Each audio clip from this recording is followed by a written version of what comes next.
Intellectual गरज ही माझी physical गरज, या पलीकडे सुद्धा काही गरजा असतात माणसाच्या. आणि ह्याच्यात सुद्धा तिचा म्हणजे प्रीती झिंटाचा पॉइंट ऑफ व्ह्यू करेक्टच दाखवलाय. छायला दरवेळेस याने आपलं काही पण करायचं आणि तिनं सगळं सहन करायचं.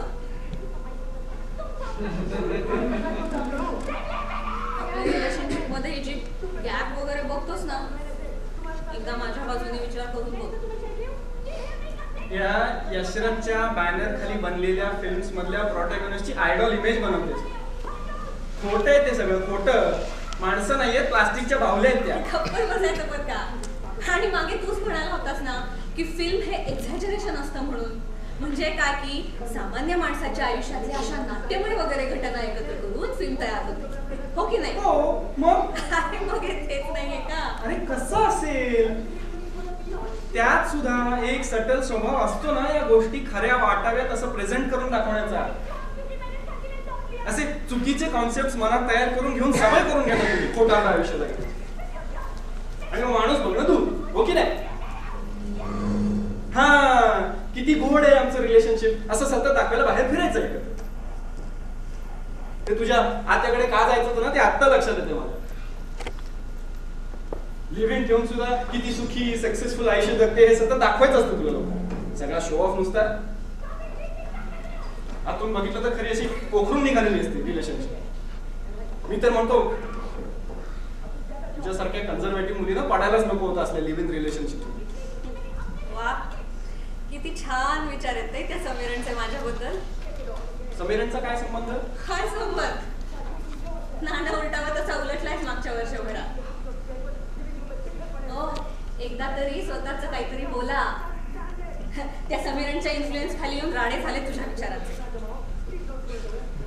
आणि काय रे, मी माझ्या मैत्रिणीच्या बॅगेतून निघालेली एक ऍक्सिडेंटली निघालेली फिल्म लावली तर याचा अर्थ असा होत नाही काय की मी फिल्म इंडस्ट्रीतल्या सगळ्या बदर्जाच्या सिनेमांना प्रोत्साहन देते म्हणून.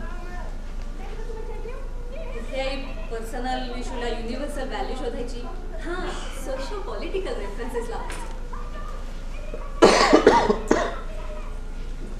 दीपक प्लीज या जगातल्या इंटेलेक्च्युअल लोकांना हिला माफ करण्याची ताकद दे.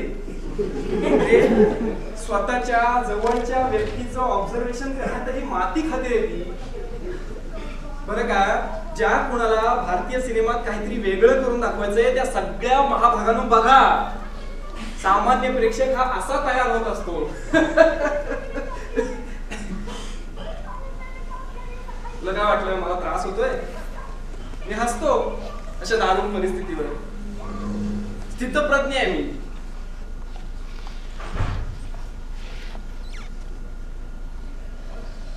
हे काय हे? मेलबर्नच्या पुलावर तुम्ही एकटेच असता, तुमच्या आजूबाजूला कोणीच नसतं. टाईट जीन्स घालून उत्तान नाचता तुम्ही तिथे. अरे तिकडचं सरकार ढुंगणावर फटके मारून बाहेर काढेल तुम्हाला. काही लोक इतरांचं अंधानुकरण करण्यामध्ये आपली मॅच्युरिटी आणि रॅशनॅलिटी कशी विसरतात याचं उत्तम उदाहरण माझ्या शेजारी उभं आहे. हा आता काही लोक मात्र मॅच्युरिटीने बघतात अशा फिल्म्स. यशराजची आहे ना, मग काही गोष्टी गृहीत धरून चालतात आणि फिल्मची मजा घेऊ शकतात. तुम्ही नादान रस्त्यावरच्या लोकांची छेड काय काढता? जसं काय तुम्हाला ते समजून घेतात, बाळांनो माफ करा, प्रेमात आहे. अरे पण हे बघू नकोस ना. अरे मग काय आहे त्याच्यात बघण्यासारखं? नवीन विषय हाताळलाय, युथला रिप्रेझेंट करणार. हा घंट्याचा नवीन विषय. आपण लिव्हिंग मध्ये राहून सुद्धा 2 वर्ष होतील. युथ कसलं, स्वातंत्र्य चळवळीतले 50-60 सालचे पुरोगामी पण राहिले तसं. त्याच्यात काय नवीन आहे? कमिटेड राहायचं, ट्रान्सपरन्सी ठेवायची. तू प्लीज कमिटमेंट बद्दल बोलू नको. हा दर 8 दिवसांनी तुला आपल्या रिलेशनशिप मध्ये काहीतरी फ्लॉ वगैरे दिसून येत असतो आणि मी तुला नको असते. चले अशी तोडण्याची भाषा मी कधी केलेली नाही. मगाच जरा आठवा काय म्हणत होतास ते? इंटेलेक्च्युअल लेव्हल्स मॅच करू म्हणजे मी मठ्ठ, हो की नाही? कोण होती ती ऍक्ट्रेस मनीषा? तिची तुलना आपल्या आयुष्यामध्ये तू माझ्याशी करतोस काय? हा म्हणजे ते समीरण आणि मनीषा तसे आपण दोघं की नाही? तुला काय वाटतं रे?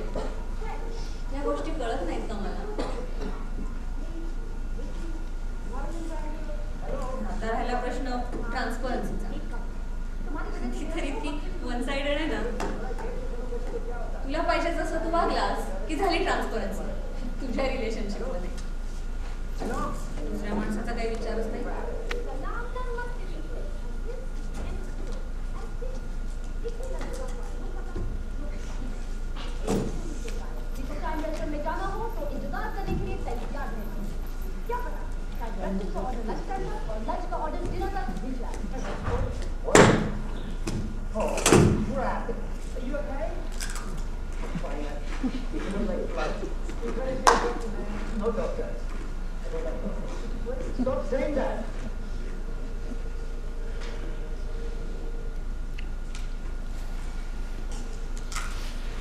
काही सुचत नाहीये म्हणून खाऊ नकोस वचा वचा. त्यापेक्षा ते मगाशी दीपकला फोन बिन करत होतास ना ते छान होतं. ते तर तुझ्या डोक्यावरून जाणार आहे कधीतरी. नशीब समज तुला असा हुशार पार्टनर मिळाला. तुला त्रास देण्याऐवजी निदान त्या इमॅजिनरी व्यक्तीशी तरी बोलतो. सायकिक पण आहे. इथे जिवंत माणूस बोलायला समोर असताना इमॅजिनरी माणसं वगैरे क्रिएट करायची. वा म्हणजे नाही काय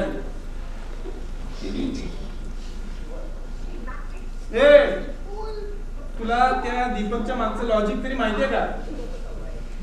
लेखक आहे तो एका बेस्टसेलर पुस्तकाचा. त्याच्यावरून शोधले मी एक्सरसाइज.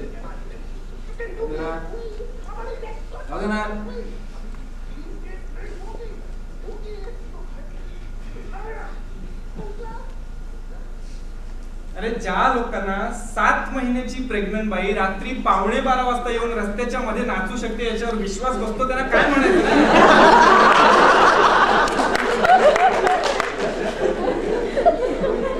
आपल्या देशाचा की नाही हा असा प्रॉब्लेम आहे.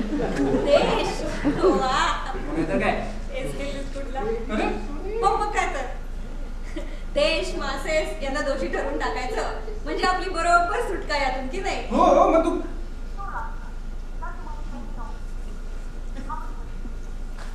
पण रॅशनली विचार केला ना बरं का बरोबर की मग की लक्षात येतं की कलेक्टिव्हली आपण पण अनेक मात्या खाल्लेल्या आहेत.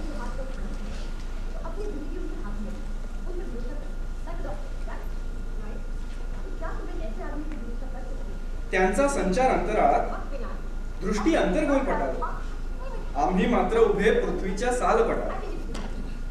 सर्व प्रमुख शोधांचे धनी पाश्चिमात्य विज्ञानी आम्ही फक्त उपभोग. ते यंत्रकार आम्ही दुरुस्तीकार. संशोधक निर्माते सारे स्थिराईत. आम्ही राहिलो फक्त गिराईक. आम्ही राहिलो फक्त गिराईक. हॅलो हॅलो दीपक डोंट वरी. ही काय असल्या मोहक अदाकारांनी मला चर्चेत बसू शकणार नाही बरं का. हो मॅडम काय खर्चलेली मला चर्चेत फसवू शकत नाही सर. सौंदर्य शास्त्राची जाण आहे म्हणून काय फायदा घेतेस काय माझा? तुला कंटाळा येत नाही का या सगळ्या गोष्टींचा? येतो ना पण काय आहे ना जातच नाही ना माझं म्हणणं तुझ्यापर्यंत. कॉफी हवी काय नको. अरे सिनेमा सुद्धा पहिला फ्रान्स मध्ये झाला पण आपली जबाबदारी बनते ना चांगला प्रेक्षक होण्याची. तिथे सुद्धा आपण अशी पण जे दिलंय ते घ्या स्वतःच डोकं चालवायचं. म्हणजे तुला नक्की काय म्हणायचंय?